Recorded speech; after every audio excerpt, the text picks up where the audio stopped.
Justice David Souter wrote the majority opinion in Old Chief v. United States, over which the Supreme Court divided 5-4.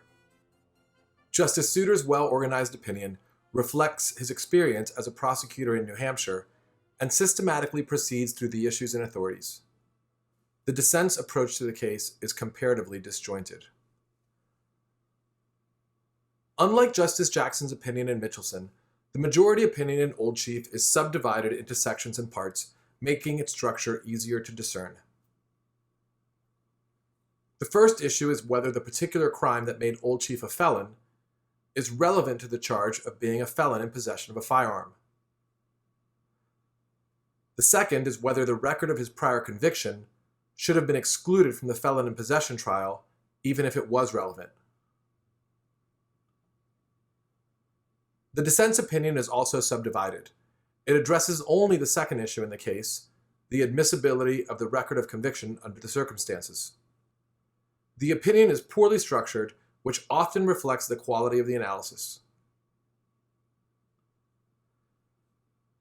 The court dispatched the relevance question in just 2 paragraphs, relying on Rule 401 and its accompanying advisory committee note. The rule defines relevance broadly to include any information that makes a consequential fact in the case more likely or less likely. There is no question that a record of Old Chief's assault conviction makes it more likely that Old Chief is a felon who is not allowed to carry firearms.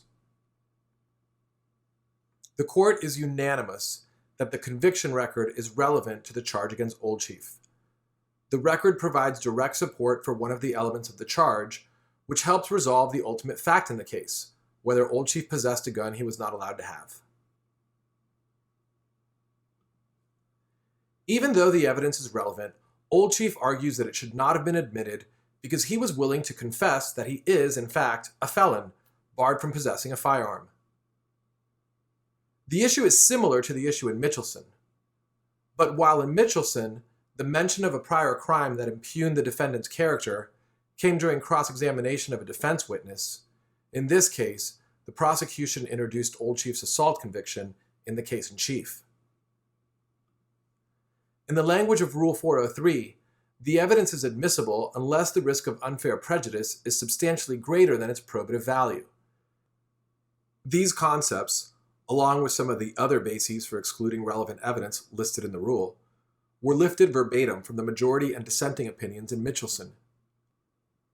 They matter only when the evidence being offered is relevant to the case in more than one way. Old Chief's assault conviction shows he is a felon, and it also suggests that he is violent, at least on occasion. Both of these things tend to make it more likely that he is guilty of illegal gun possession. Using the conviction to prove Old Chief is a felon is permissible, but telling the jury that Old Chief was previously convicted of assault, especially in light of the other charges in the case, is not allowed. Giving the jurors that information only risks that they will find Old Chief guilty despite any doubts they may have about the government's case. By insinuating that Old Chief is dangerous, the prosecution lowers its burden of proof. Probative value is the legitimate worth of the evidence. Unfair prejudice is its illegitimate impact. The worth or value of everything varies with how badly you need that thing. This is what Justice Souter means when he writes that the probative value that counts is marginal probative value. Probative value is how much the evidence is worth to the party wanting to introduce it in light of all the other available evidence that could be used to prove the same thing. Let's look at that. Needless to say, neither probative value nor unfair prejudice can be quantified. The problem we are dealing with is one of human nature, and there's no useful way to quantify the legitimate or the illegitimate weight that the jury will give to any challenged evidence. Arguments over whether relevant evidence should be excluded rely on a mix of common sense and logic. Viewed in isolation, the conviction record carries tremendous probative value and tremendous unfair prejudice. A record of conviction for a felony is proof positive of Old Chief's felon status. If there were no other way for the government to prove that Old Chief is a felon, that would be the end of the matter. The conviction record would be admitted because the government needs it to prove an element of its case. In other words, if evidence is indispensable to establishing a consequential fact, it cannot be excluded under Rule 403. Under the majority's analysis, the availability of alternative evidence, like Old Chief's admission, reduces the marginal probative value of the conviction. The more convincing the alternative evidence is, the more its existence reduces the marginal probative worth of the original evidence. Here, the majority held that Old Chief's offer to admit that he is a felon would have been equally convincing as the conviction record. So its existence causes the probative value of the conviction record to fall to a point of equilibrium with the probative value of Old Chief's admission. Both are very probative, but either one will do the job as well as the other. Because the government now has another way of proving the same point, it no longer absolutely needs the record. The less indispensable to the proponent's case the evidence is, the less marginal probative value it has. The unfair prejudice that the conviction record carries is unaffected by any additional evidence. The illegitimate impact of telling the jury that Old Chief has a prior assault conviction remains the same. Viewed in light of the alternative evidence, the conviction record now carries considerably less probative value than unfair prejudice. Assuming the majority's analysis is correct, it raises the question of whether the government has any good legal reason to prefer the conviction record over the equally convincing alternative. For that, we look to the dissenting opinion, which sided with the government. The first part of the dissent claimed that the majority never explained how the prejudicial impact of the conviction record was unfair. The dissent, though, agreed that the evidence created a risk of the jury convicting Old Chief because of his apparent propensity for violence. So either part one of the dissenting opinion is totally wrong, or the majority's understanding of unfair prejudice is. Looking back to the majority opinion shows that its understanding of unfair prejudice is quoted from the Advisory Committee notes, the authoritative legislative history of the rules. The dissent offers no competing interpretation of the phrase. So far, the majority has the better of the argument. But as we know, the Advisory Committee mostly restated the common law. There's always a chance they got something wrong. We already know enough about the common law of evidence to verify whether the majority understood unfair prejudice correctly. The very first sentence of Mitchelson's restatement of the common law confirms, in fact, that propensity evidence of just this sort is not allowed. Moreover, we also know that the concurring and dissenting opinions in Mitchelson had no problem with this part of the majority opinion. Both of those were concerned with whether Mitchelson offered enough protection to defendants, not too much. That means that this part of Mitchelson is unanimous. There's no doubt, then, that the Old Chief dissent is wrong. The record of conviction carries a huge risk of unfair prejudice. The dissent's first point then boils down to the contention that the jury should have been told that Old Chief was convicted of assault, and also instructed not to hold that against him.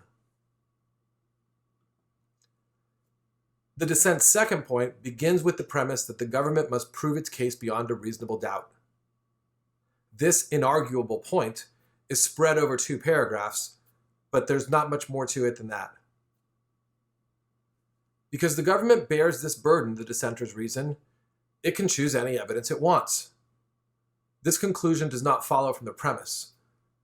As for authority, the dissent is peppered with citations, but none of them has anything to do with unfair prejudice.